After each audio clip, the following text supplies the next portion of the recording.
We can go ahead and get started. So I'll call this workshop meeting into session. We do have an agenda change that I want to go ahead and get out there. And this will be an item to the consent agenda. It's correction to item 8.26. Should be a request to advertise a public hearing for the adoption of a new, quote, job description for specialist safe schools. Okay?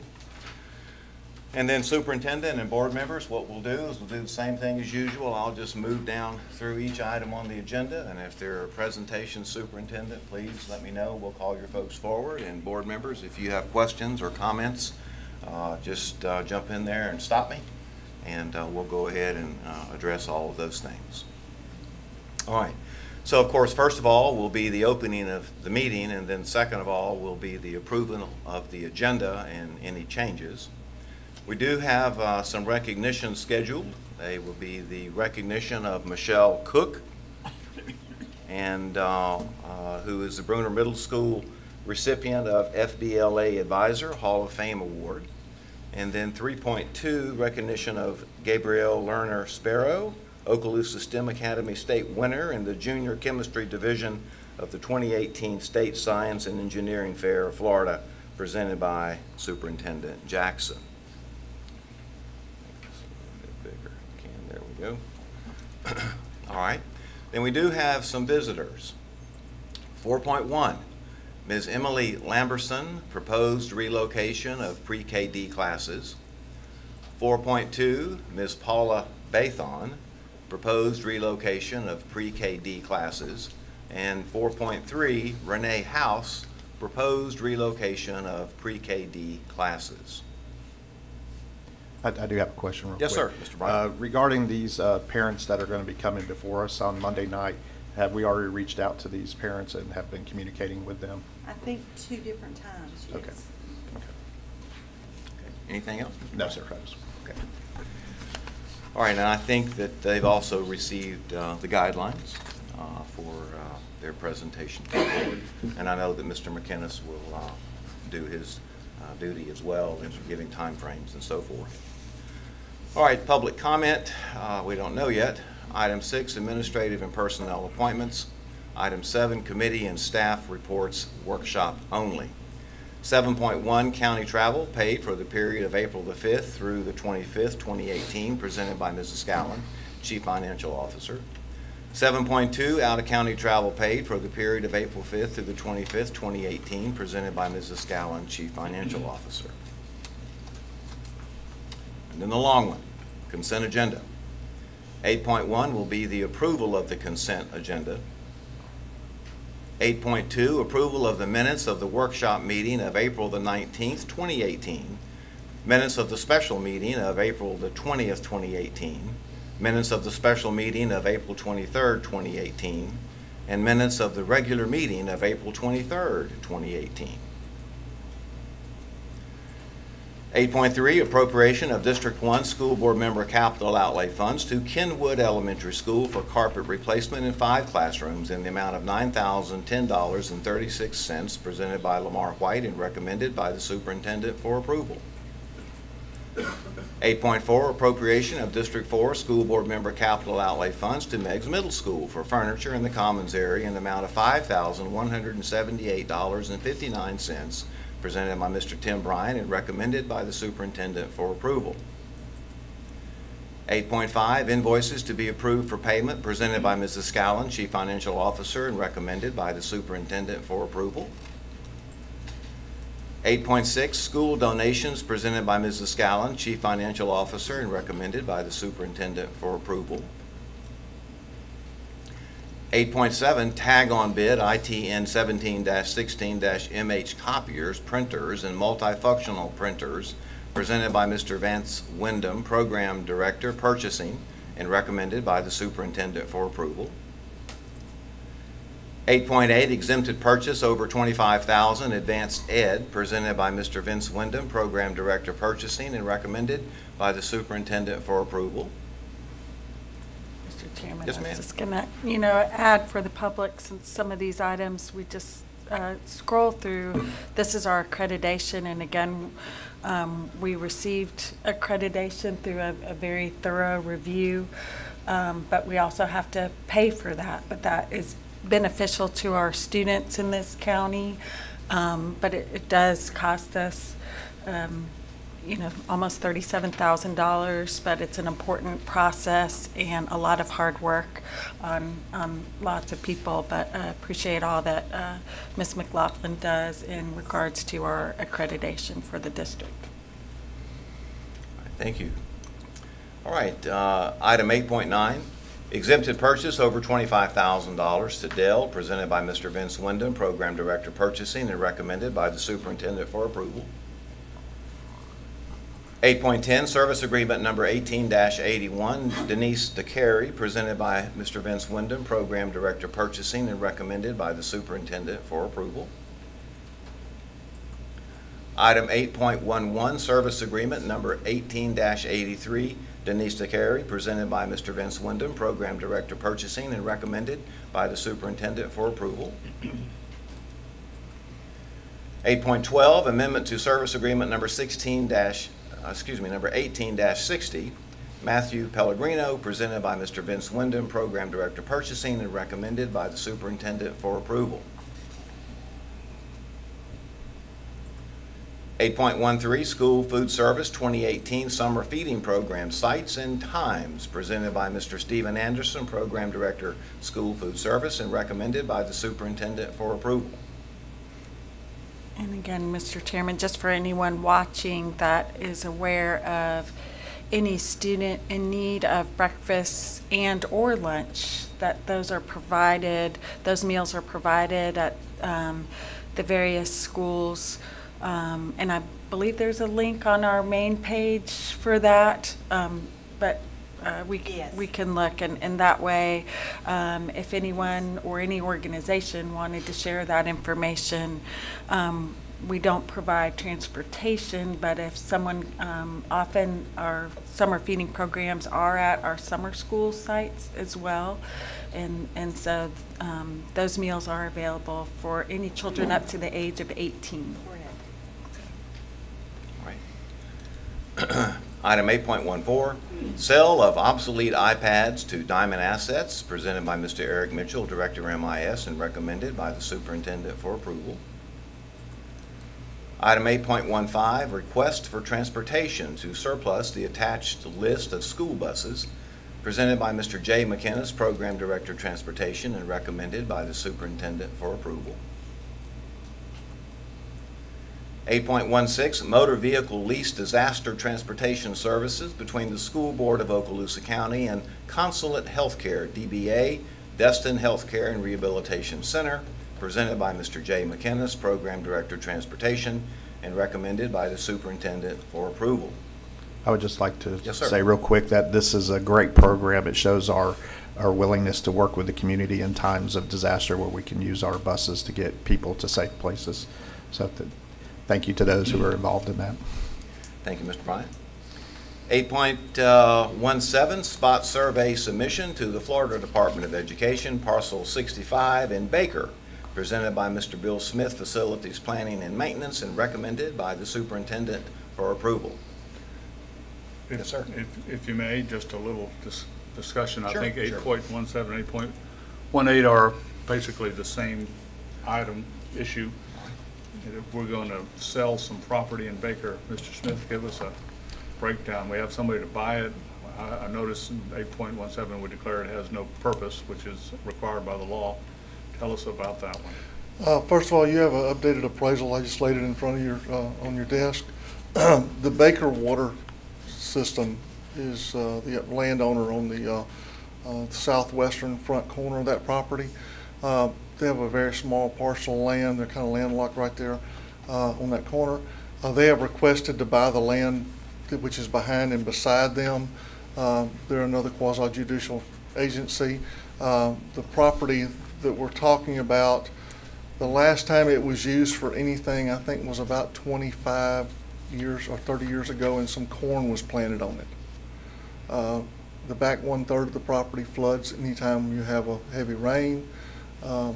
There's a water tank right next to it on the right side. which restricts the building within 1.5 times the height of the water tank. So the property has very limited use, and that reflects also in the appraisal. And so how long have we owned it in the district? Since the 70s, Long time. yes. And the only thing I've ever known to ever be done with it, it was some corn was planted on it one time. Do you know why we bought it? Right.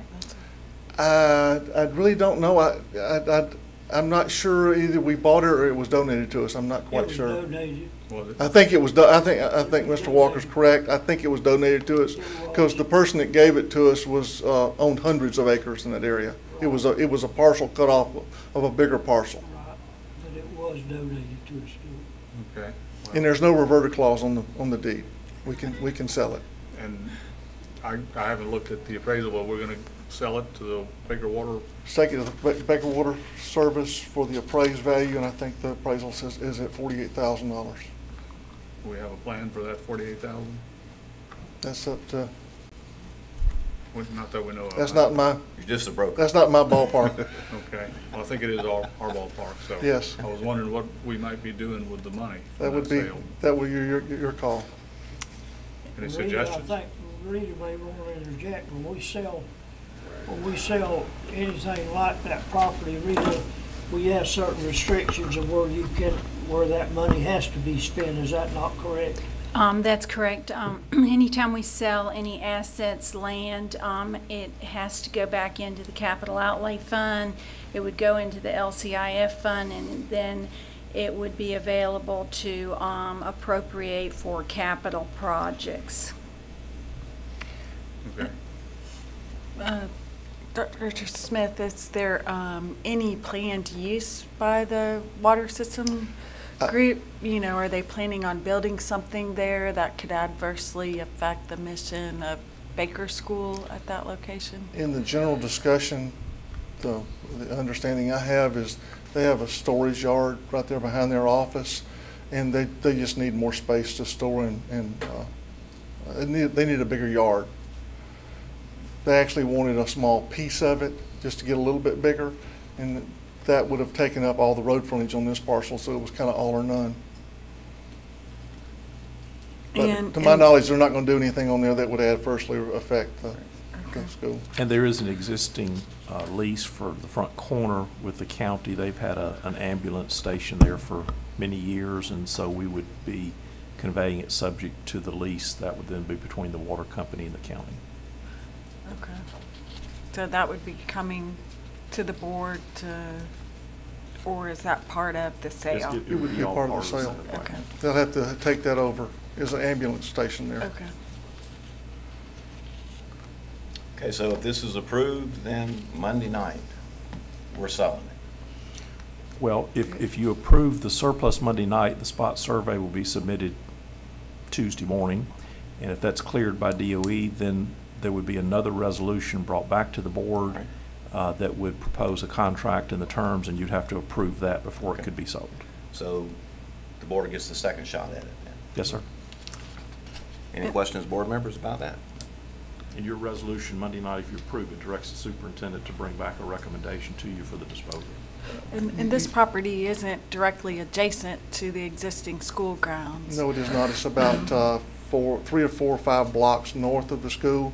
Spot surveys used to take months to get approved. Now, it would not surprise me if this one is not approved within 48 to 72 hours. DOE has already reviewed it and looked at it and given a complimentary approval. And zoning, use and everything since the Transfer the same way. Okay. Yeah, if any contract brought back to you will be for an as-is sale with the conditions of the property as they are.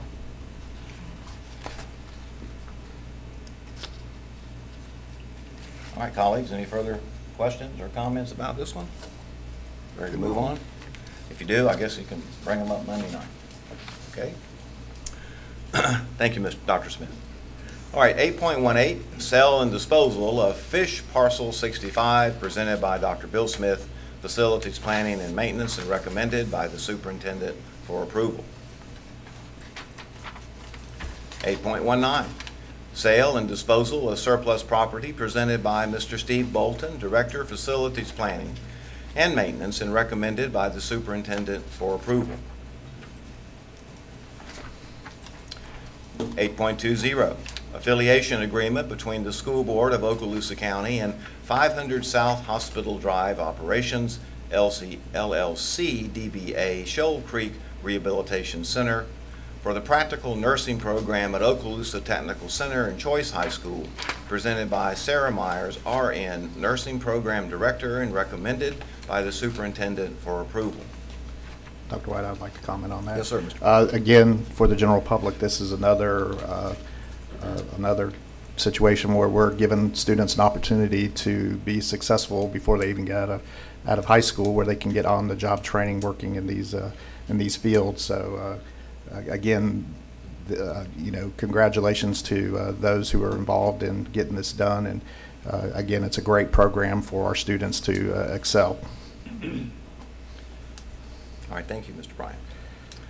All right, 8.21, Crestview High School request for CTE course adoptions for the 2018-2019 school year, presented by Melissa Bowell, Specialist, Curriculum and Instruction, and recommended by the Superintendent for approval. Ms. Mann. I don't know if Mr. Bryant you is go going to ahead. say, I mean, again, a lot of times the idiom of the program is because of the instructor, and I think we have phenomenal instructors in our health programs at Crestview High School, and just as Mr. Bryant alluded to with our adult LPN program and then our CNA high school program that we have at Okaloosa Technical College, even within our high schools, and in this case Crestview High School, students can earn through career technical education courses certifications and become career ready upon high school graduation. And again, working with community partners such as Northwest Florida State College and some of their programs. These are win-win opportunities for our students, but also our community, because hopefully many of these students decide to stay in our community and serve our community through these positions. So I appreciate all the efforts to align these curriculum programs with the needs of the county. All right, thank you, Mrs. Thrush. All right, 8.22. Request for a lacrosse coach supplement presented by Mr. Marcus Chambers, Assistant Superintendent, Curriculum and Instruction. I feel like saying DBA as. And recommended by the Superintendent for approval. Well, I just wanted to thank Mr. Morello and Mr. Spolsky, who are here, and Lou Albiero, and all the referees and coaches. I know it was a tenuous situation last year. We always try to do whatever we can for our students, but we had some concerns and issues. We gave the lacrosse program an opportunity to have club teams at your two schools, and I appreciate all the efforts that your athletic directors and staff and of course the lacrosse folks did to make this possible. And hopeful that this program will grow. I guess I just want to let the community know I don't think you will find another school district that offers all the opportunities that we do here. I mean, we've just mentioned academic curriculum items, but once we add lacrosse at these two schools as a sanctioned high school sport, the only two sports, and I know these people are going to start coming to board meetings, that we don't offer that are sanctioned by the Florida High School Athletic Association is bowling and water polo. And if you look at that list, we offer everything on that list now that we're adding lacrosse too. And then you look at middle school, everything that we could possibly offer, and almost every sport that we offer at the high school level, we offer at middle school. And we don't find that in our neighboring counties, and you don't find that at almost every school. And we have a variety of not just athletic programs, but I mentioned I felt like I was preaching to the wrong people in an email yesterday to Morello and Spolsky. But I mean, in addition to sports and the curriculum, ROTC, fine arts, it's a breadth. It's almost, I know with my children, it's a hard decision to choose because there are so many offerings. But these supplements, while the dollar amount that we're seeing before us on this agenda item is small and certainly doesn't cover the tireless efforts that our coaches, whether they're volunteers or employees, are the sponsors for these programs, it does add up. And I know in the budget book that Ms. Gallen had passed us at our last meeting, we're spending roughly $2.6 million on supplements. And some of those are support positions, some are employee-related positions. But a majority of that that supplement budget is for all of these extracurricular activities, whether it's sports or fine arts, etc. And that's a choice we make, and that's a choice we've been able to keep making.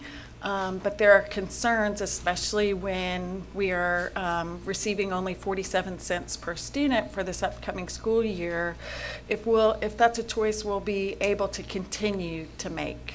And so as we have those students proudly represent their respective schools in those variety of programs that we provide supplements for, I want our community members and families who participate in those activities to recognize that those might not always exist, that capability might not always exist, and that we need to work together to ensure that we can continue to make these choices that are good for students.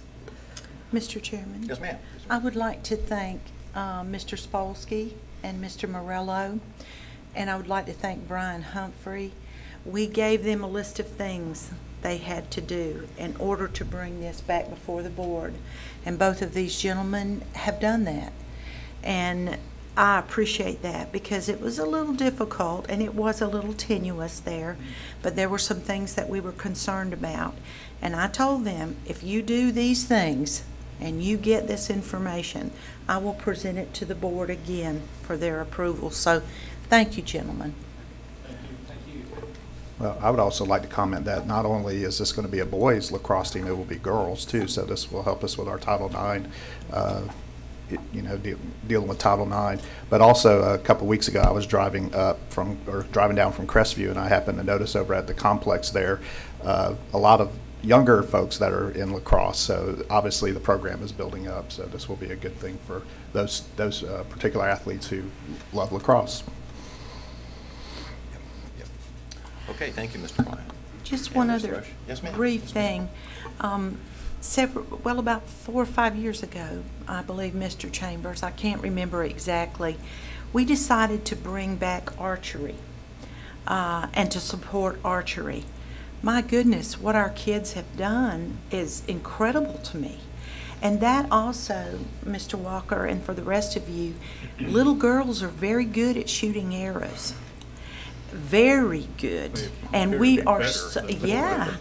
And I was thinking the other day when I saw them and they're going to these competitions, there might be a future Olympian in that group because some of these kids are very good. And the schools that do this program, the kids just flock to it because it's something everyone can do. Even some of our students who may not physically be able to participate in other things, they're able to do this. So I just appreciate so much the growth. It's not easy and we have to do it incrementally, but I appreciate staff working with us to get that going. And there's a very, very good article in the newspaper about it again today, Superintendent. All right, so moving on then to 8.23. Request to advertise a public hearing for the adoption of a new school board policy 03-20, physical education program, presented by Mr. Jeff Palmer, Elementary Director, Curriculum and Instruction, and recommended by the superintendent for approval. And if we may, Mr. Palmer, would you mind? It was brought to my attention some time back, I think it's been a few weeks or so, Yes, Mr. ma'am. Palmer, that we did not have a comprehensive physical education program, policy and program. And I went to Mr. Palmer, and he graciously agreed to begin working on that process. And they've spent some time and some energy on providing our district with that policy. I think it's good for us to have it. It lays out what we expect from our physical education programs. And Mr. Palmer, if there's anything you'd like to add to that, please feel free, or if you have any questions, please direct them to Mr. Palmer. Sure. State statute outlines what PE should be in our schools, and we've been following the state statute, but we have not had until now an actual policy in our policy book to address that. So we've carefully read that statute. The policy we've written addresses each element of that. We checked with neighboring districts to see exactly what they had, and we took the good from what we found in those other districts to create this one, and we think it's pretty comprehensive and meets the needs of our county. Very good, Mr. Palmer. Any questions or comments, board members? All right, thank you, Thank you. Superintendent. Thank you, Mr. Thank Palmer. All right, moving on. 8.24, user agreements between the School Board of Okaloosa County and the Florida Department of Law Enforcement for the use of criminal justice information services, presented by Mrs. Lindsay Maxey, Specialist, Human Resources, and recommended by the Superintendent for approval. 8.25, request to advertise a public hearing for the adoption of revised School Board Policy 06-08, complaints relating to employees, presented by Ms. Lindsay Maxey, Specialist, Human Resources, and recommended by the Superintendent for approval. I just want to Sure, thank sure. Mr. Chairman, Ms. Maxey, reaching out to discuss the needs, and as you know, we need to review all of our policies, and of course many of them are dictated by statute.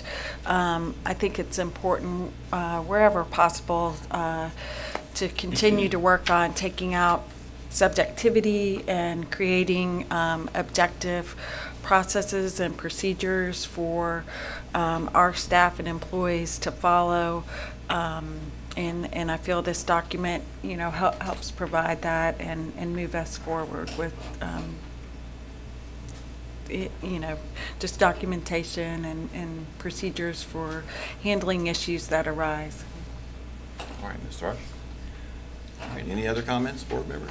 I'll make sure I don't skip over anyone. All right.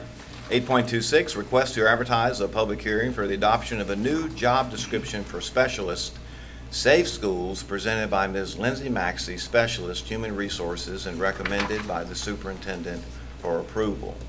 Now, board members, I think at this juncture, this might be a good time for me to get your input regarding a couple of questions that I've received from finance about school board workshops. And then maybe we can talk about that, make some decisions, and then move forward with this particular item. Now, Ms. Scallon, I think that you had asked if the school board would like to hold a special workshop on capital outlay projects. Yes, ma'am. Yes, ma'am. So, board members, I need to get some input on that before we decide whether we want to do that or not do that. Is that related to this agenda item? No. No. But it Oh, could be. okay. It could be. Okay. I just want to cover all these questions about the budget Okay. before we head into each item. So, Okay. so what's your pleasure, board, or you just want me to decide? Well, I certainly am a proponent for having a budget workshop on our capital Okay. budget. While it's the smaller of the two budgets, Sure. I think it's, just as important as the operating budget. And I think during our discussion of the agenda item that was on the workshop that was pulled at the meeting by Mr. Bryant regarding a sales tax referendum, I feel it's imperative that the board work with the district to develop a comprehensive plan to prioritize and rank our capital needs. And I think, having a workshop is one way we can start that process. And we're always going to have more needs than funds. And it really is not related to a referendum necessarily. We just need to be able to prioritize funds based on criteria that we identify, whether it's safety, health-related, curriculum-related, technology-related, because we definitely have more needs than we have revenue to allocate. All right. And there's a second question also here that I think we should go ahead and discuss as well. And that would be whether or not we wanted to have a report on department budgets. And you might remember we did that last year as well. So, board members, I just need to know from you, rather than me just making a unilateral decision for you. Well, I know for me, Yes, sir. it was a great experience, but it also showed transparency that we Okay. were willing to open it up Sure. to the public. Sure. And, I know nobody showed up from the general public, but I still think we should offer that to Sure. so we can. Okay, so I see that as, and we're not going to vote because we're not really allowed to in a workshop, but I just need to get some kind of input from you folks on how you want to handle that. Well, I'm supportive of the workshops. Otherwise, how do we get together and even discuss the issues? Right. We can't sometimes, so Okay, okay, so. do what we need to do. So I'm hearing some consensus that we're going to do both of these workshops, and I just wanted to give some information back to Mrs. Scallon so that she can make the preparations that I know that she'll have to do to prepare the information to bring that forward in a workshop. So any other comments or questions about those? Going back to the first workshop that we were talking about. The for capital outlay. Right, the capital outlay. I know that it was mentioned about having community, like a community board or something like that. Would that be something that we would discuss at that particular workshop to try to get people from the outside to be part of that process? I don't have an objection to that. Right.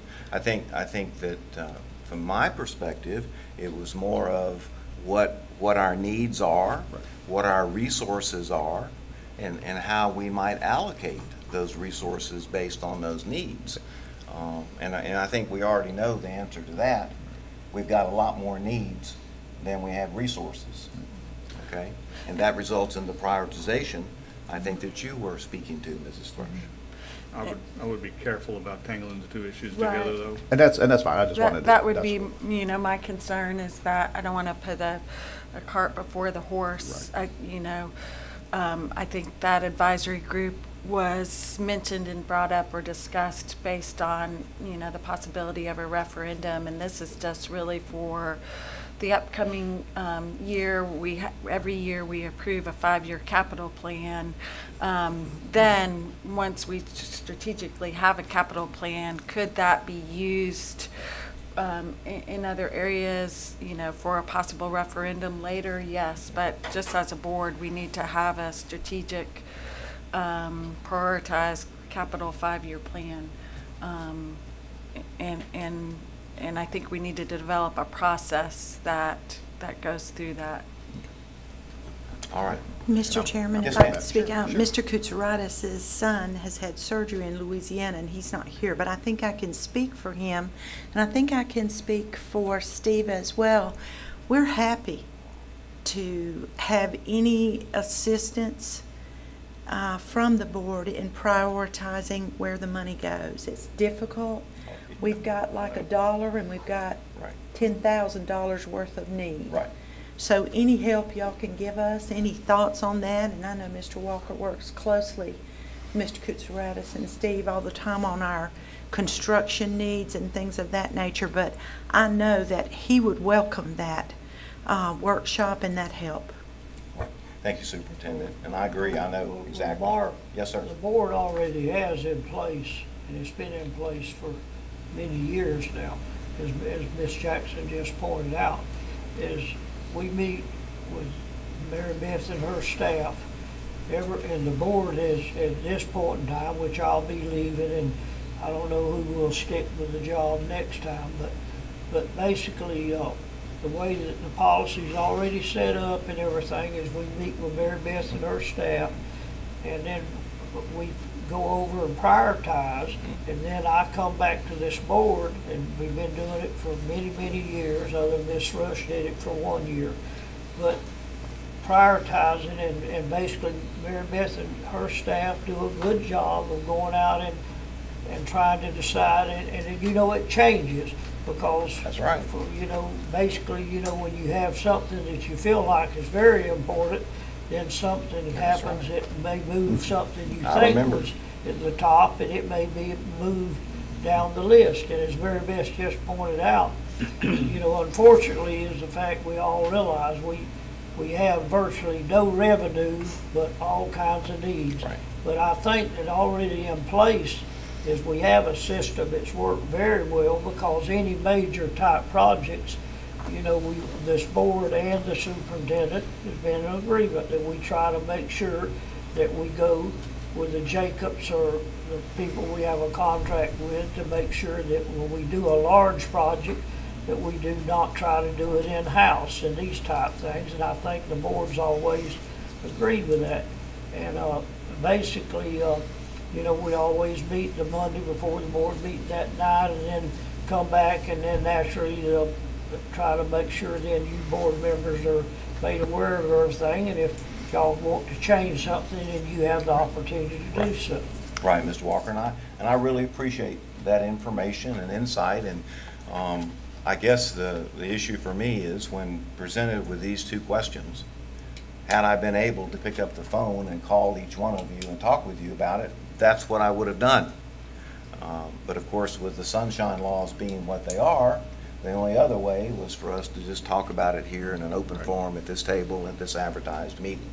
So I really, in my mind, I don't see that process changing any. If we do have a workshop, it would be more informational and identifying priorities and so forth. Well, and I think we need to be careful in that my understanding of the group that Mr. Walker is alluding to is just a group, and it's not a committee because there's no minutes. It's a group that is meets once a month to review TPM projects. There are Jacobs representatives because that's who we have our TPM program with. But our capital budget includes a variety of items outside of TPM managed projects. And I think the board workshop should be have a broader, separate focus than that group that meets once a month to talk about TPM projects. And again, I think we need to establish a criteria because, you know, as Mr. Walker's alluding to, yes, there's due diligence done every year by district staff in, you know, presenting us a spreadsheet of capital needs and listing them and allocating revenue towards those projects. But right now, we don't have a weighted criteria, a multivariable decision matrix, if you will, that says what is imminent, what's a safety violation or a health violation. And as Mr. Walker stated, things can change. We could have a chiller or a boiler or something go down tomorrow, and that project's priority changes. But I think we need to have, you know, small items such as curtain, auditorium curtain replacements to security cameras. We need to address the needs at each school and then prioritize them based on some criteria that we determine and we allocate weights to. All right, thank you, Ms. Thrush. So then, I'm hearing, Ms. Scallon, answer to your question, I'm hearing 2 workshops. But I think, in fact, in light of that we have a couple of new positions that we're going to potentially be advertising for, that I would request that we have the department workshop first, so that we have an idea and have a view of the roadmap or where it is that we're going as we look at these job descriptions in terms of approval. So if we could, if the board members concur, I think we would do the department workshop first. And Ms. Scallon, I know you and I had a brief conversation regarding the budget calendar. And I know we're in the budget process because you've already started giving out those massive tomes that we're looking at, that maybe we could have an idea of the budget calendar so that we would know where we are in terms of the departments and so forth. Yes, ma'am, go ahead. Yeah, with you providing me the response as to whether to have the meetings or not, that will help me finalize the budget calendar.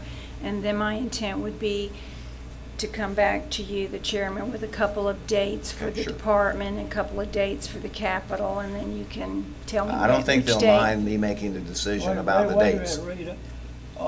Also, when do you need, or when would be appropriate time that, let's say if I as a board member decide that I want to look at a particular department or something and make specific recommendations, do we do that as Lamar is pointing out, or at what point in time will you need to have that information?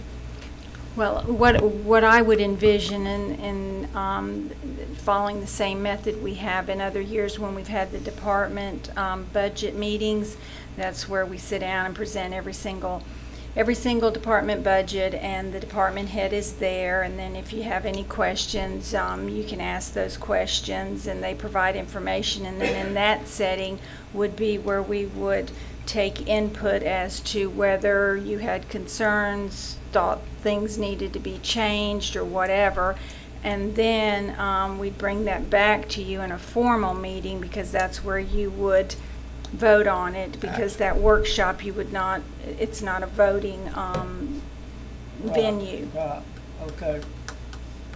Okay? All right, so I hope that's helpful then, It is. trying to answer your question. So then we'll do the department workshop first, and then we'll come back and take a look at the capital outlay workshop as well. All right, so now, with that put aside, let's move back to 8.26. Request to advertise a public hearing for the adoption of a new job description for specialist safe schools, presented by Mrs. Lindsay Maxey, Specialist, Human Resources, and recommended by the Superintendent for approval. And Mr. Chairman, I guess my understanding is this is a position that we're being required statutorily to create based on the Stoneman-Douglas legislation that was passed this year. Are we receiving any funding from the state to create this position directly? I know there is some funding that has been publicized that's being allocated to school districts for safety, but as far as the requirement to create this position, is any categorical part of that overall safety budget being allocated to helping school districts create this position? The short answer to that is no. Okay. There's the potential out there to receive money for some hardening, of which Okay. we've discussed before, that there's certainly not sufficient funds to provide hardening throughout the state. And then there is the Safe School increased allocation, which is supposed to be designated specifically to adding additional SROs. So Not for this specialist No, position, ma'am. but it's a requirement It is. to have this position. And so, Ms. Gowan, can I follow up just with a quick question? So then, when we did the department workshop, I mean, I guess that would be where we would know exactly where this position would fit. Absolutely. And then we would also know what kind of support in terms of additional personnel, if this position requires secretarial assistance. I don't yet know the answers to those questions, but I guess when we have our department workshop, those would be answers that we would have, because I remember you did a kind of an organizational chart through each department. Yes, right now, what you're being asked is to create that position, approve the advertise job that job description, right. description. So, in those department budget meetings, yes, that is where you would receive the superintendent's recommendation as far as where that position should be housed, and if there were any additional support services that were needed, or there may not be, because it may be that position goes into an existing department. So, but that's when you would see all of that. Because right now, I think what's at hand is to create the job description, because we know that we have to do that piece before. But we're not advertising the job yet until we determine what Absolutely. department it's going to fall under and how it's going to be funded. Right. And because of the window that it takes to create a job, which usually is 45 to 60 days, that's why lots of times we need to go ahead and get the job description portion of it going. So in your mind, you already have some ideas about where this will fit and so forth, and when you bring this to the board with the workshop. Well, it's no different for, it's always Right. been the superintendent will decide where she wants to put it under what particular department. And then naturally, as you say, Lamar, we'll be meeting, and then where the superintendent, if she wants to put it under curriculum, wherever she decides, it'll be the same as it's always been. In other words, it won't make any Right. difference to me where she puts it or who she puts it under, whatever she decides she wishes to do. But the big thing for me will be cost. Right. In terms of those kinds of support services, regardless of where it's put. Exactly. I want to mean, know. I'm the going to want cost to know. is not on change wherever you put it, Well, basically. the cost will be variant depending upon secretarial assistance, what kind of office budget, so forth. But what I'm saying, Lamar, I agree with you, but what I'm Right. saying It's is gonna where happen the anyway. superintendent Right. decides to put it, Right, it will It's gonna happen, basically, right. it'll be the same. right. And I guess I would go ahead and say that, of course, in light of knowing what our increase from the state is There you go. and everything, that the superintendent is looking at it as placing it and structuring it in the most economical and efficient manner. So I don't think that there'll be a whole new department with a whole new secretary and all those kinds of Okay. costs associated with it, because we are constrained. And we're not So- getting any funding for it. Absolutely not. Let me ask a quick Sure. two-part question. We already have a safe school designated person, I believe it's Mr. Johnson. So And like, discipline and the other pieces. yeah, so like the SROs that we already have in the school, they're telling us to do great positions that we already have. Do we think that the legislation requires us to create a position that we already have? Okay, and I'm sorry, Mr. Destin, now, are you talking about the SROs? or- No, I was talking about this particular one, but I liken it to the SROs. They're not giving us money because we already have SROs. Now they're telling us to have a safe school officer, which we already have. So if they're not going to give us money to enhance what we have, I wonder if the option is to point to say, we already have one. That's Well- a legal question, probably, I understand. And it probably is, but what I would say to you is that, currently we have a position that deals with safety, discipline, and the other areas. But with this new legislation, we've been given a whole array of additional requirements that we have to ensure that we comply with. So the scope of what we are responsible for now is tenfold from what, currently we're responsible So for you based think on statute. practically it'll take a new position? And I'm not I'm not an expert in that area. I'm a numbers person, but just from a reasonability, in reading that statute and seeing what all you have to, you've got to do risk assessments. You've got to do all this training. You've got to work with every school and their safety person and all of those additional requirements, and you're talking 40 schools. I mean, I would just think that you probably would need to have someone that that's in place to handle those. Plus, the other piece for me is that the skill level. I mean, I think it has to be somebody who is experienced in law enforcement, safety, those kinds of things, versus what we have been accustomed to as a district of terming safety. Okay. Well, let's talk about the details. I was pleased to see that I saw the new addition to the job description last night that required 5 years of law enforcement or security experience in addition to the bachelor's degree. But the bachelor's degree doesn't say it has to be related to those fields. I feel more comfortable about the description, but not completely. I don't want to exclude anybody who has 10 years of security experience on the job but doesn't have a bachelor's degree. And Mr. Destin, I'm going to have to defer to HR to talk to you about Okay. those.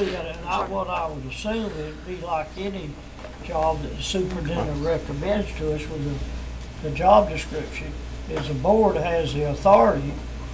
If superintendent wishes to recommend that you waive a bachelor's degree or whatever you wish to waive, this board can either on its own or with the superintendent recommended that we can change and make exception. In other words, and I agree with you 100% that looking at this particular job, that I definitely think that law enforcement experience may be as important or more important than a bachelor's degree that may be in basket weaving. And this board has the absolute authority, and just like the superintendent on many jobs that say it requires a master's degree. But if she wants to recommend waiving it, and this board agrees to it, or if the board wishes to waive it, and to me that would apply with this particular position as well. Do it, I think not. Mr. McGinnis, you agree with that interpretation? There's language in this proposed description, the last line under minimum eligibility, that says such alternatives to the above requirements as the board may find appropriate and acceptable. So I That think takes care if of there's a it. recommendation, I mean, I think that's then what it's always alternatives been in or the past. changes here Well, let's talk about could be that. recommended to the board. So then, when the job is advertised,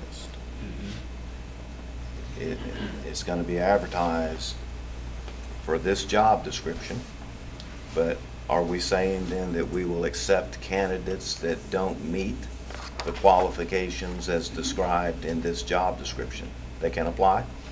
Well, we have in the past, Lamar, because there's been several people that, I won't Understand. mention names, I understand. that we've put in jobs that it applies, and so And I what hear I'm you. saying, we've always So- looked in So and what- looked at the description of we allowed them to apply. All right, so that's the answer. Yeah. I That's mean, the in other answer that words, I'm hearing, is Yeah. that they can apply.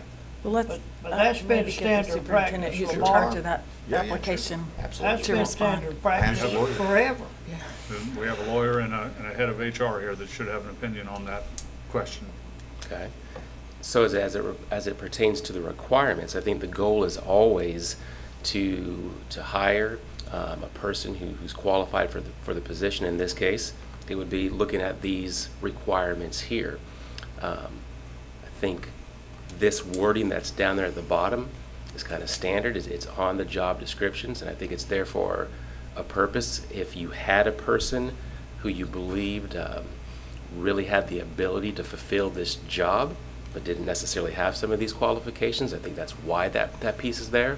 but the goal would be to hire a person who has these job qualifications that are listed above that caveat statement.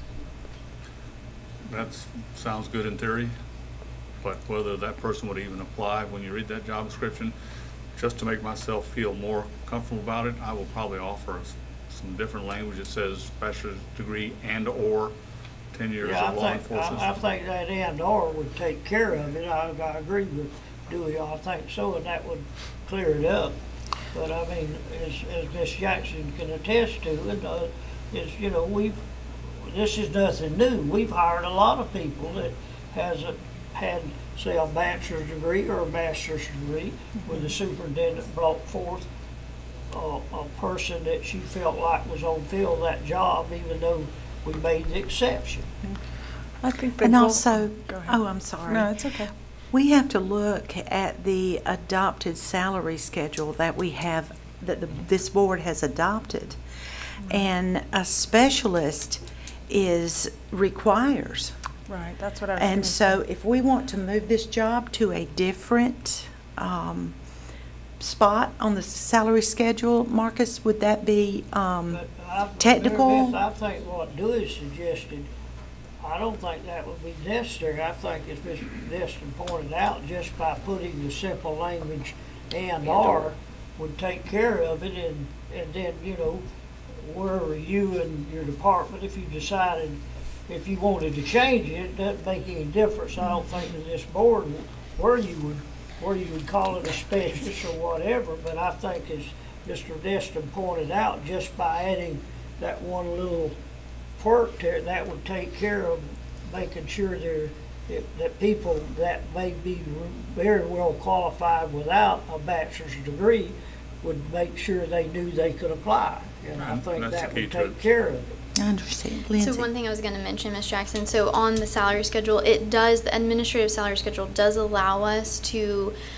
take away a salary. I think it's like $1,100 if you have a high school diploma. So instead of, but the salary schedule is based off of a bachelor's degree, like you said, then it would be a reduction. That was my concern, because you have other specialists that are out there, and they have had to meet that requirement. And if we're going to call this person a specialist, that was my only concern and my only reason for even putting it there. We had originally thought about the technical managerial area, but the statute uses that word specialist, and I don't know if they meant it, Mr. Walker, for that, or what they meant. Well, I wouldn't think that they would leave it up to you and your staff of wherever you was on, place them on that salary schedule and what you called them. I think that would be strictly up to you. Yes, sir.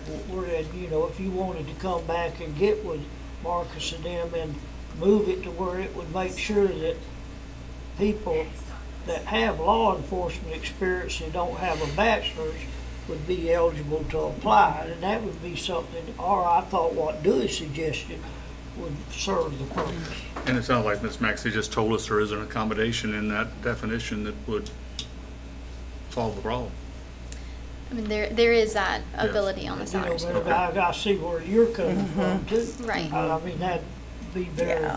and open it up, make it easier in one respect, that's very good. And sometimes these discussions appear clumsy, particularly when I'm involved, but that's because we're not allowed to talk about these things in any other forum. And so we just have to kind of navigate these waters the best we can, particularly when we're doing something new. And I will say that we worked with the Sheriff's Department, and as you all know, with this new legislation, they're really in charge of what we do for security and safety, and they worked very closely with us to help us put wording in there that they felt, first of all, they felt like it has to be at a pay grade where you have an expert who would be willing to take that job. And they went through the verbiage and the words and all of those things with us, and we spent a lot of time with Jeff looking at this. But to me, it doesn't matter. If it's a person that can do the job and I feel they can do the job and they have the experience, their references check out, we can get people to say that they can do the job and do it well, I have no problem with it. We were just looking at the statute, looking at the verbiage they use there, and we felt like that kind of boxed us in with that specialist term. Well, I think as Mr. Destin's pointed out, Marcus, you and Lindsay, I think that'll, to me, I'll go and satisfy me and fix it. Well, I think we've done a really good job of trying to review all of our job descriptions and standardize them, and kind of along the lines of the discussion with the salary scale and what title the jobs have, to be consistent in those job descriptions. And that would be my concern by modifying a particular job description to say and or when there's already language in there that allows that capability, deviates from this process that we have thankfully started to standardize our specialist positions, our various technical managerial positions, our program director positions, and standardize what's required for each of those positions. But I think we've detailed in this discussion that there's opportunities for anybody to apply. We have the language in there. The salary scale allows to make adjustments. And if we get into modifying a standard job description, although there's details associated with this one that's specific to the position, the actual eligibility requirements really come from that position or title of specialist and the salary scale. And I would encourage it. I pulled it up while we were talking. It's a 105-page act, the Stoneman-Douglas Act, and in regards to some of the questions that Mr. Destin had mentioned and then Ms. Scallon discussed, there are a lot of requirements for this position. Not that we're not doing some of those already, but some of them involved in mental health and training, and we are doing some things with as a liaison with our law enforcement partners, but this is very detailed in describing, as Ms. Callan stated, several additional duties that we are now required to be responsible for and be responsible for facilitating that we haven't in the past. All right, so if I understood correctly then, we're going to see an amendment to the job description? Offered. Excuse me? Offered. Offered, or Right. as opposed to? Yeah, yep, and I will offer that, and I would agree with Ms.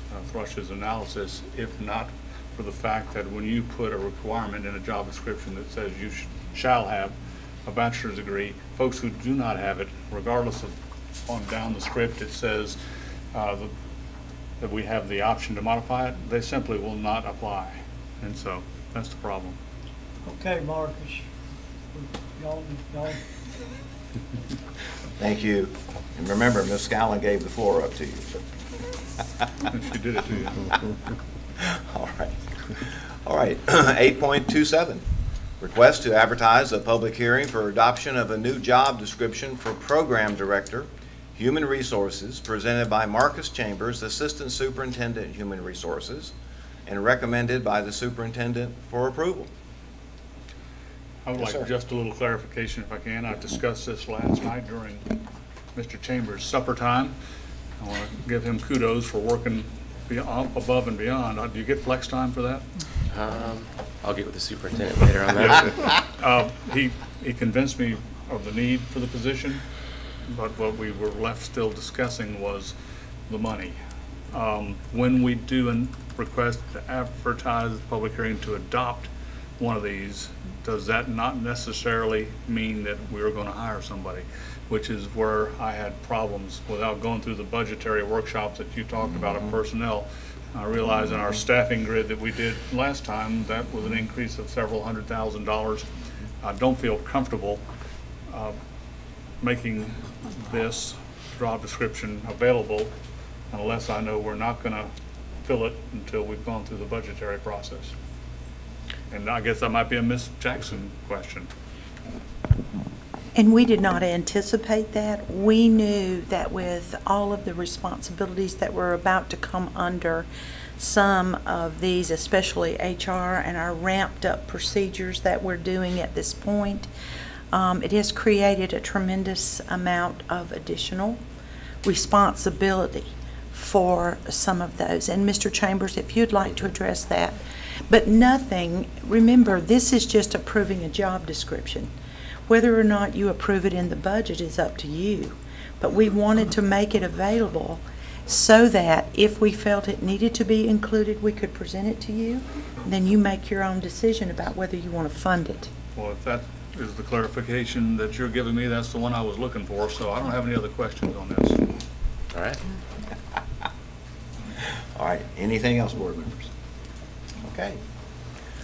All right, now, moving down to Section 9, Superintendent's Human Resources Recommendations. 9.1, Employees on Administrative Leave, presented by Mr. Marcus Chambers, Assistant Superintendent, Curriculum and Instruction, and recommended by the Superintendent for approval. Yes, ma'am. We did meet. Mr. Chambers, would you mind coming back to the podium one more time, please? We reached out to original level DCF worker, the sheriff, of course our attorney, and HR on how we can expedite some of these students who are placed on these employees who are placed on administrative leave. The issue has been sometimes we don't get an answer from DCF for 60 days. And our employees are out there on administrative leave being paid for 60 days. Plus you having to hire somebody. Correct. So thanks to Mr. Chambers and his work and pulling together this meeting, I think we have some assurances. Yes. And I think they've already stepped up to the plate and done what they said they would do in the meeting. Absolutely. So prior, we had sent an email to the board letting you know we had gone to a new procedure that in essence, once the sheriff's office has closed their case with no findings, no criminal findings, we were able to bring that employee back to work. But we still have the DCF investigation out there. Prior to the meeting that we had, there wasn't a lot of communication with the school district and DCF in terms of the cases. And that was a frustration, I think, for us and especially for our employees. So we were able to get this meeting.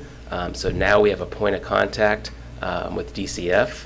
Ms. Maxey is going to be our point of contact on the front side, and then Mr. Chapman is going to be the point of contact at the conclusion of the DCF finding. So now we're going to have communication amongst the sheriff's office, DCF, and the school district. So it's going to be a much better process and really also benefit our employees much better.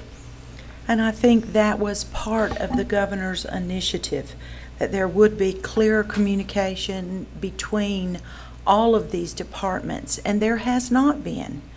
And I just appreciate Marcus pulling this group together and Jeff getting on the phone and getting up with their attorney and saying, we need some clarification. Because you're right, Mr. Dessa, it's very frustrating for someone to sit out there for 60 days and we're having to bring somebody else in to do that. We're double dipping. I'm sure you board members have looked at the things where, and I realize with the atmosphere we're working and living under, but you know, it's like I looked at 3 or 4 of the cases where we put them on administrative leave that a teacher was accused of actually hollering at a kid, and we put them on administrative leave. And I mean, a lot of these things now has absolutely nothing to do with child abuse or anything, but it's just gone out of control, and as Ms. Jackson just pointed out. In fact, I was thinking about even having Rita pull the numbers up, but if this thing continues as it is, ladies and gentlemen, the cost is going to be totally exorbitant for the fact that, as Mary Beth pointed out, when you have someone that really hadn't, it's almost looking at using common sense, but unfortunately we've had to leave that. And now, if even at this point in time, if you board members, we'd probably be shocked if we saw what it's costing us when you realize that you're having to put them on administrative leave, then you're having to hire a sub for that individual. And I mean, it's just unbelievable in the report that Marcus just sent us. Well, there was several of those that we'd had on administrative leave that was just almost reaching the ridiculous stage. And yet I looked at one that we'd had on administrative leave for almost 4 weeks that hadn't done anything but supposedly, when it was all looked at, had raised her voice at a kid. And I mean, this is, I mean, I don't know what the answer is going to be, but I'm hoping as maybe Marcus and them been working on, because as we just point, sometimes we may be paying someone for 60 or 70 days and then also paying someone to take their place. And I know there's no answer, but I think Mary Beth and I agree that the cost is on get exorbitant. And that's, Marcus, if you would tell in the meeting that we had with the sheriff and both attorneys, we do have a partial solution to that, Mr. Chambers. And I think we agree with your frustration, Mr. Walker. I think 100%. But one of the pieces that I think we're all aware of is once DCF takes the case, once the sheriff's office takes the case, we have no choice but to then act. So I'll say, unfortunately, I think in many situations we've had to do that. At the very beginning, I think we had employees that were out 6 weeks, some 8 weeks. And now, and I won't say that it's great because the employee's still going through it or something may have happened that's unfortunate, but now, based on our meetings with the sheriff's office, based on our meetings with DCF, and really the sheriff's office to begin with, they're looking through these situations much quicker. So we have employees that have come back in less than a week, some who've come back in a day, and I know that's even frustrating, but I think it's going to get even better now with DCF being a part of the process and being able to talk directly to their head person. So we're very hopeful that we will eventually get back to a day and age in Okaloosa County where maybe this won't be as much the issue. Thank you, Mark. Yes, sir. Thank you, sir. All right, of course, 9.1 is for information purposes. All right, 9.2, also for information purposes. Deferred Retirement Option Program drop presented by Mr. Marcus Chambers, Assistant Superintendent, Curriculum and Instruction, and recommended by the Superintendent for approval. 9.3, Personnel Recommendations presented by Mr. Marcus Chambers, Assistant Superintendent, Curriculum and Instruction, and recommended by the Superintendent for approval. 9.4, Employment Separations presented by Mr. Marcus Chambers, Assistant Superintendent, Curriculum and Instruction, and recommended by the Superintendent for approval. 9.5, Employee Suspension presented by Mr. Marcus Chambers, Assistant Superintendent, Curriculum and Instruction, and recommended by the Superintendent for approval. 9.6, Employee Transfers presented by Mr. Marcus Chambers, Assistant Superintendent, Curriculum and Instruction, and recommended by the Superintendent for approval. 9.7, Reinstatement Reimbursement of Sick Leave due to Line of Duty Illness, Injury, Medical Examination presented by Mr. Marcus Chambers, Assistant Superintendent, Curriculum and Instruction, and recommended by the Superintendent for approval.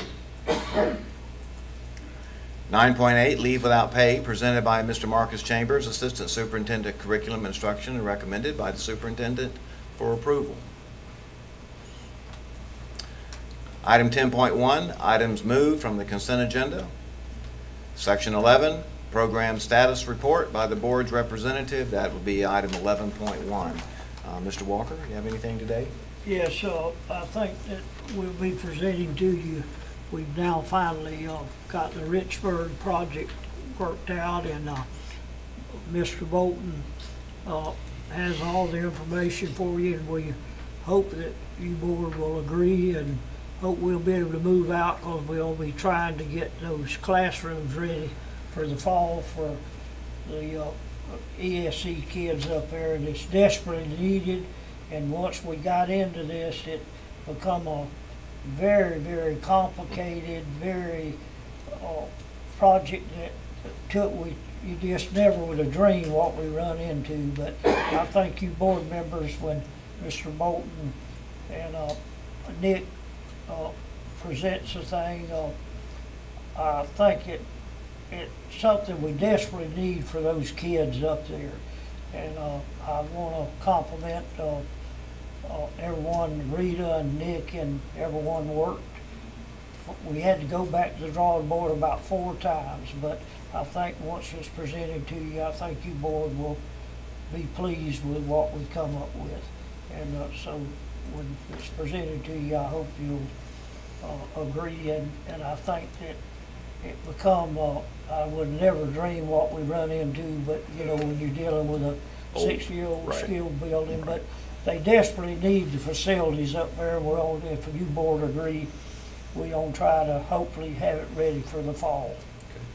Very good. And I know, being the representative for that school, I appreciate everybody's hard work in getting this done. And you're right, I encourage the general public to go visit that school or any of your schools to see the capital needs that we need in these schools, especially in Richburg, and it's going to be a big plus for them. And I truly appreciate everybody's hard work and effort on that. Mr. Chairman, is it okay for Mr. Bolton? I mean, we're kind of all talking like we know and we all know what's going to go on there, but as we've stated many times, we have more needs than revenue. So I know we're getting some much needed things. There's things we're not going to be able to do up there. So can we kind of outline, you know, the number of classrooms, a restroom, the roofing, and I mean, it's kind of in the documentation here, but just a general summary of what we are renovating or adding or modifying up there. The project entails basically a complete renovation of an old ESC building. It has roofing issues, air conditioner, mechanical issues. There's restrooms in it, but they have to be totally redone to meet the current ADA standards and to meet the standards required for for those students. It will generate 3 classrooms, one a little bit bigger than normal, but they need that extra space with with wheelchairs and things like that. That's why it's a little larger. And what Ms. Rickman does, what type of class, it gives her the opportunity or flexibility to put whatever classroom she wants in it. I think her intent's to move her music in there, but the new classroom will meet all the standards. Also involves moving some fence or installing some new fencing for security purposes for those students that we have to have around to separate Richburg from Northwood. So this isn't, I mean, of course, I think most of us know where you're talking about this abandoned kind of area that's not being used that now will be in addition to existing space. Yes. But we're not planning on, or we're not able at this time to renovate any existing classrooms that they're using, and part of this project is not anything up in the front office area. Correct. They are giving us, in the bidding process with Jacobs, they are going to, we're going to receive optional bids that will be decided once those bids come in, as far as if we can afford to go further or not. Okay. Yes. That would possibly come from shared savings or yes, ma'am. That's I believe the item just below 11.4 deals with that. No, I'm sorry, speaking out of turn. Okay. Okay, as far as optional or alternatives, Right. Once you know the cost of those and whether you would want to do those would have Be to separate items. separate items, because right now what you've got on your agenda is the Richburg proposed GMP, and then there's an item on there to declare shared savings and use those savings of $248,000 towards the cost of that GMP. So no, Okay. anything other than what's on the agenda would be have to be a separate allocation. And these shared savings would be to fund 11-2. Yes, ma'am, I had it in there that it would be a partial funding towards the GMP. Okay. And as far as the restroom facilities, again, that, just for the community to be aware of, with our buildings as old as they are, certain federal laws and statutes weren't in existence when our buildings were originally built. The bathroom issue, is there going to be changing area space? Because that's a concern or a need up at that school. Both changing area space as well as a shower facility. Okay. And there's a lot of sewer renovation that they have to do as well. Okay. With that. And then as far as electrical needs, I know when we've gone in and again renovated these buildings, then we've run into issues of, the main breakers and things like that. So all of that has been evaluated as far as, bringing up this abandoned section that used to run fine on the electrical needs that we had, but again, with the new requirements and things like that. It's all in there, it's all in the plans that they have proposed.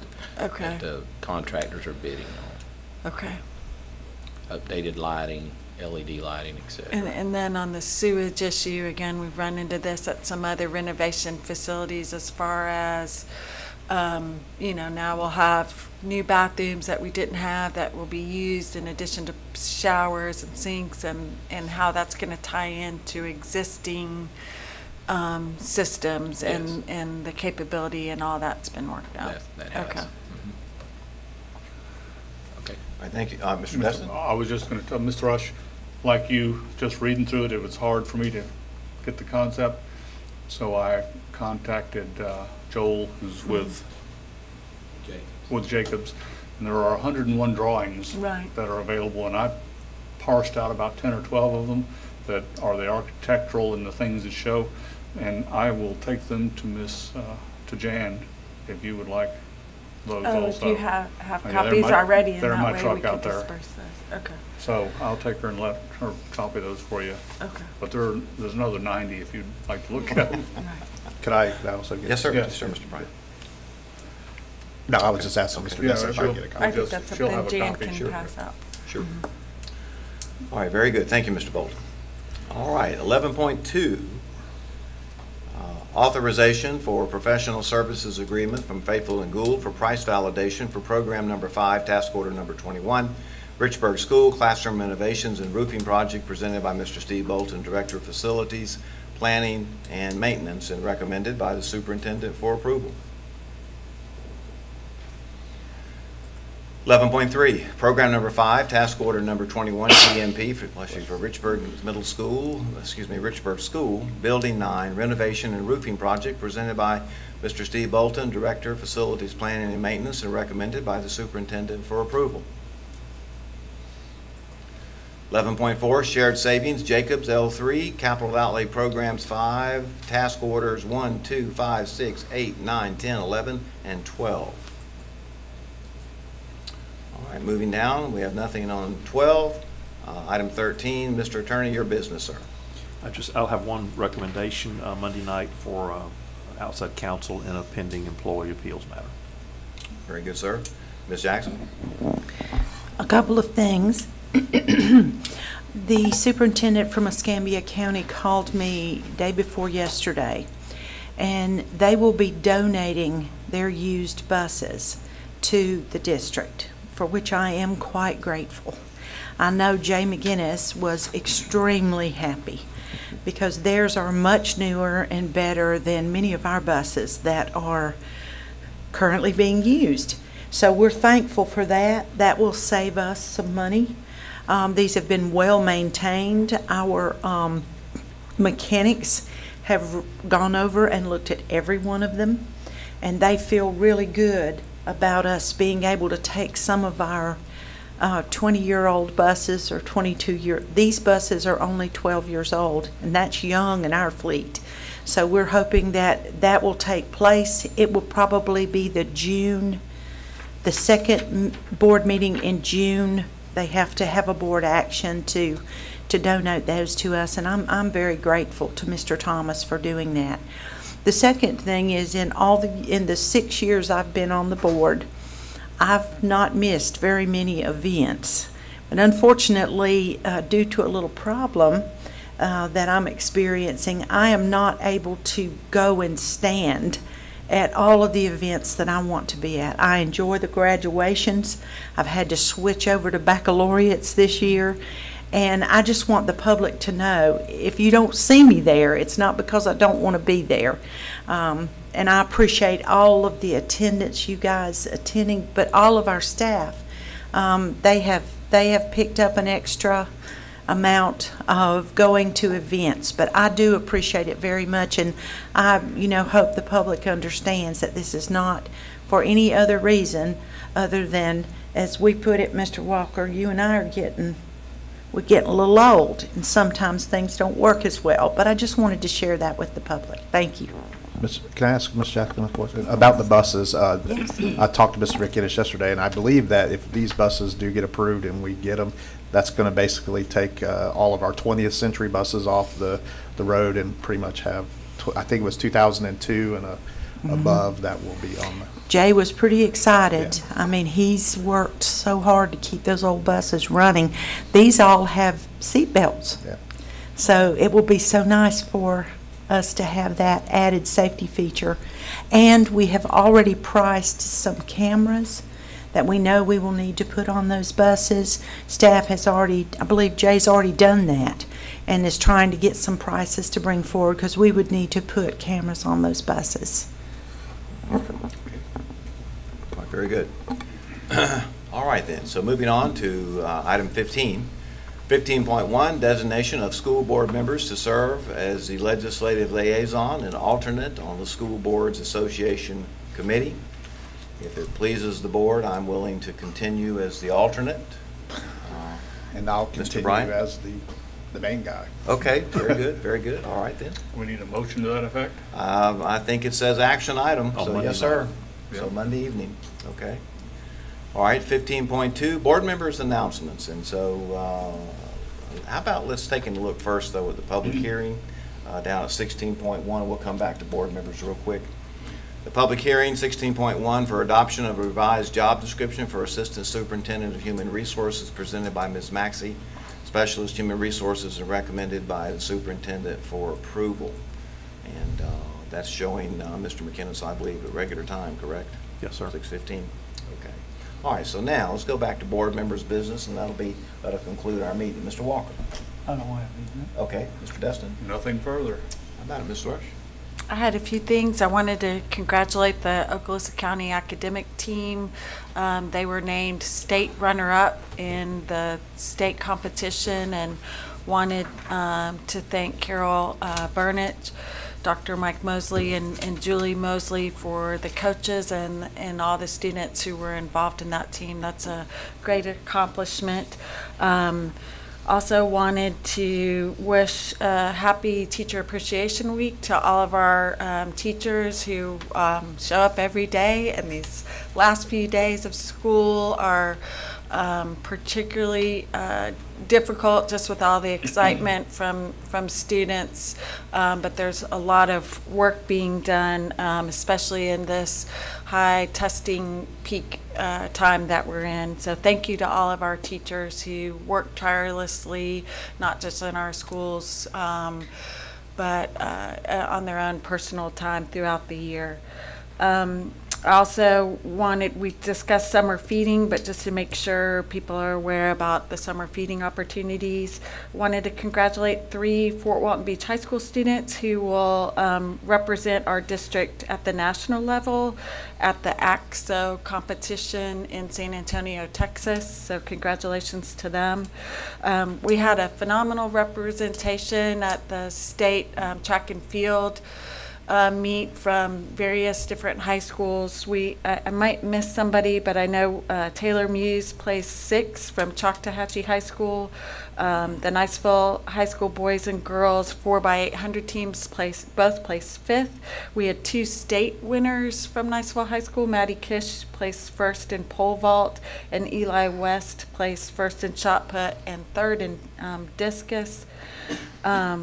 We have a recruiting fair. I know that's been publicized, June 9th. So I know the unemployment rate in Okaloosa County is pretty low, but we are looking for highly motivated and highly qualified teachers or future teachers to come out to our recruiting fair. I think that's it. I did also want to thank all of our IT staff and all of the staff at our schools for the phenomenal job they do in this testing time. I know I have students, and many of our students for the public, we don't have the facilities to test all of our students on site. So we're testing at the fairgrounds, we're testing in local churches, and all of that has to be set up. So just coordinating that effort is a ginormous task, and it runs smoothly. AP testing, IB testing, ACE testing, in addition to state mandated end of course exams, and then our district's end of course exams. It's a huge undertaking, and for it to go as well as it does and so flawlessly as it does, it's an important for our students to perform well on those tests, and our IT staff makes that possible. So I just wanted to say thank you to everybody who supports all of the testing that's going on in our schools. Thank you, Ms. Rush. Mr. Bryant. Yes, I'd like to take this time to recognize a couple of students from the North End, Jacob Kitchen and from Crestview High School, and Caitlin Watts from Baker School. Both of them at the Crestview Area Chamber breakfast last week both received a $1,000 scholarship from the Foy Shaw Memorial Scholarship, which is a huge scholarship for them. But it was great to see the chamber giving back to our school district for those two students. Also, just want to take a shout out for Miss Kim Moran, who put together the great art show that was done at the fairgrounds. If you didn't get a chance to go visit, it was a phenomenal undertaking that she and her team put together. But again, it just highlighted all the creative minds that we have out there, and the artwork was incredible. So, and again, it's just a testament of the students that we have in our schools. Also, I've been visiting SAC meetings for up on the North End. I just want to encourage people in the general public. This is a great way you can make a difference in a school by being a SAC member. Now, the district, the schools can get all the employees that they need to get on there, but it has to be half and half.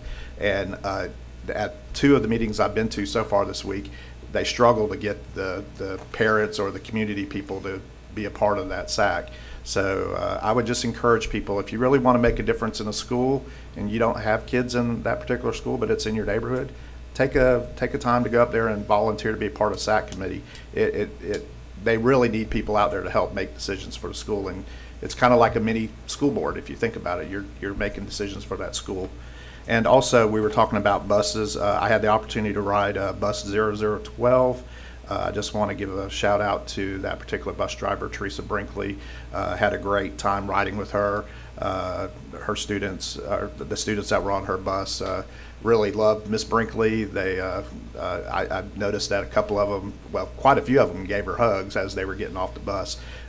So, you know, it's people like that we have in our school district that make a difference. And, you know, again, and I've said it before, as often as those buses are on the road, to get those kids to and from school, it's a huge undertaking. And I would like to thank Mr. McInnes and everybody in transportation for all that they do to help get our kids to and from school.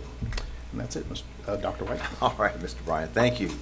And the only thing I'll say is how much I know all of you board members and everyone else appreciates all these schools that are planning and conducting the many graduation ceremonies and baccalaureates and award night ceremonies that are magnificently planned and orchestrated. And board members, I'll be seeing you there in the next few weeks. Actually, you'll be there tonight at Laurel Hill? Yeah, we'll try. That's right. Okay.